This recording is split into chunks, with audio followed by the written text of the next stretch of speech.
Today's video is going to cover adding Buckstitch to your items. This is a fun, unique way that you can add a little flair to whatever item you're working on. We're going to go through the tools and the different supplies needed, and I'm going to go through a couple techniques of how I do it. Now, the way I do it may not be the right way, but it's the way that works for me, so I'm just going to share my knowledge with you guys. So first off, you're going to need a piece of regular vegetable tan leather, plain, undyed, or you can also use a piece of upholstery leather as well, but for this purpose of this video, we're just going to use some veg tan. So what I'm going to go ahead and do is I'm going to get my water bottle, and I like to get my leather wet before I add the Buckstitch holes. It just, to me, it allows me to get a cleaner cut and allows everything just to go smoother. Now once we've cased our leather, I'm going to go ahead and place it on this pounder board here that I purchased from Tandy, and I'm going to figure out where exactly I want my Buckstitch. For this purpose, I'm going to show you guys how to add Buckstitch to basically the outside or the edge of your leather. So what I'm going to do is take my edge groover here, and I like this thing because it helps me make a straight line, and I'm just going to set it for how far away I want it to be away from the edge, and I'm going to go ahead and make a mark so I'll be able to follow that with my Buckstitch chisel. Now I'm going to take my Buckstitch chisel and I'm going to go ahead and put it right on the line and set it there firmly and tap it a couple times with my mallet. You should be able to go all the way through the leather with no problem if your chisel is sharp. So always be sure that you are pounding on the proper surface with something like this, like a poundo board, that allows your object to basically be pushed into the board so you're not to dull those edges. Now what I'm going to do is I'm going to go ahead and continue it down, and the note that you guys need to make sure that you always are paying attention to is always have an even number of holes, because otherwise your Buckstitch just isn't going to work out and you're going to run out of places to go. Okay, now I'm going to show you guys how to Buckstitch around a curved piece of leather. I'm going to go ahead and take my 3-prong chisel here, which is a little bit larger size than the last one I used, and I'm using this because I have a single one like that. So what I'm going to do is I'm going to go ahead and mark 3 holes, and then as you see, if I was to carry this down the line, the straight line, the chisel would go off the leather. So I'm going to go ahead and make a mark with that, and I'm going to take my single punch and I'm going to mark that out. Now as you can see, if I take my chisel again, it's going to go off the leather. So what I'm going to do is make a little mark. I'm going to take my single punch and I'm going to go ahead and punch that mark out and then continue on because my chisel will work this time. So now the largest type of lace that they sell with the kangaroo lace is 1/4 of an inch, but unfortunately they don't sell a punch for it. So what I use is just a regular flathead screwdriver.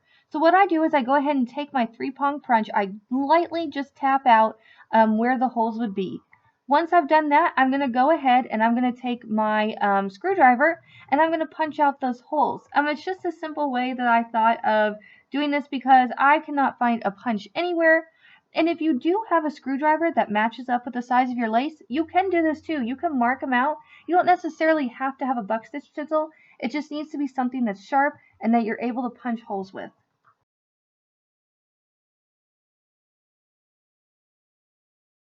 And you can see our screwdriver worked just fine for punching out our holes. Okay, now if you were working on a project, this would be the time that you would add your dye or your finish, and then we would continue on to the next step. And so the next step is to add the lace. You're always, whenever measuring out the lace, always measure out longer than where you're going to be Buckstitching. You always want to have extra. You can never have too much.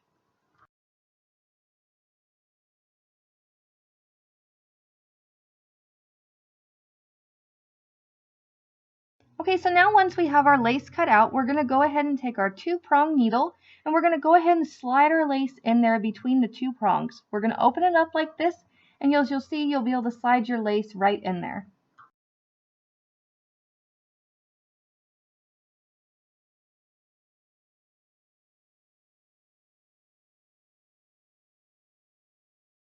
Okay, so once we have our lace between our needle, what we're going to do is we're going to take our mallet and we're going to punch those 2 prongs together, and basically it's going to lock that lace into the needle. Okay, so now once we have everything ready to go, we're going to go ahead and start stitching. What I like to do is sometimes I take my needle, if the leather is kind of thicker, and I just kind of wiggle the needle around in there just to kind of help open up the hole. Now what I'm going to do is I'm going to take my needle and I'm going to go ahead and pull it through the front side. Alright, so once we pull it through, I'm going to go ahead and take the tail of the lace. I'm going to go ahead and wrap it around my lace like this, and I'm going to go ahead and put it back through the next hole from the bottom side. Okay, once I have my lace pulled through, as you see, I've left a little loop on the back. Now I'm going to take that tail, I'm going to go ahead and put it through the loop, and once I have it through there, I'm going to go ahead and pull it tight, and that's going to hold that lace in place, so it's not going to come undone as our item is being used. And as you can see, here is our tail being held, and what you could do is just snip off that end once you're done stitching your item. Now what I'm going to do is I'm just going to continue down our line of holes. I'm just going to be weaving in and out, in and out. Always being sure to pull my lace tight.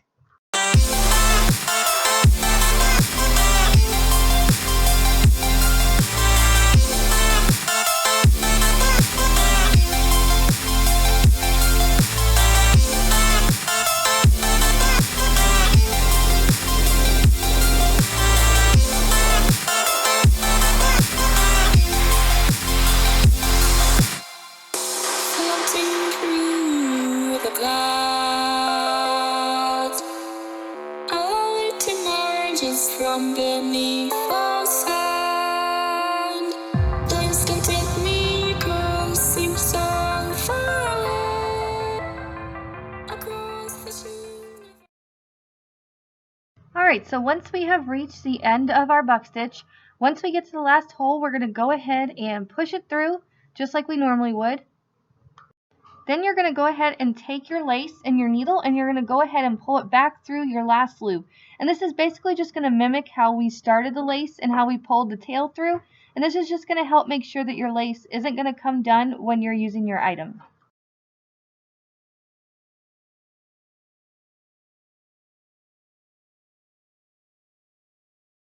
And now you can see we're done with our lacing and we've tied it off on both ends. What you can do is just go ahead and snip off the excess so that way it doesn't stick through your project.